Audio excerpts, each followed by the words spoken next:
Manoloana ny gaboraraka amin'ny tsy fanarahan-dalàna eo amin'ny tontolon'ny fifamezivezena eto an-drenivohitra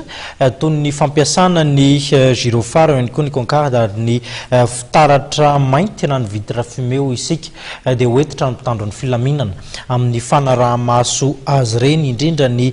fifamezivezena amin'ny fiarakodia mampiasa azy ireny tsy maintsy misy noho izany ny sazy ampiarina amin'ireo tsy nahazo alalana manokana ampiasa azy ireny. Fanazavana. Isy etsika ataon'ny mpitandro filaminana eto anivon'ny polisy-pirenena anao etsika manokana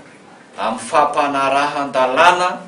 ho an'ireo zay mikipy na tsy manara-dalàna amin'ny voalohany ireo fiarakodia mitondra ny vitre fumée, ireo fiarakodia mampiasa tsy amin'ny zony ny cocarde, ireo fiarakodia zay hitatsika manavatsava eny anivon'ny embouteillage reny zay mampiasa an'ireny gyrophare tsy ara-dalàna ireny. Ka eto zany dia antso no atao voalohany ho an'ny olona zay manantso an'ireny mba hanaika ny fandaminana satria hosavaina daholo io na andro na alina na toerana aiza na toerana aiza. Ny faharoa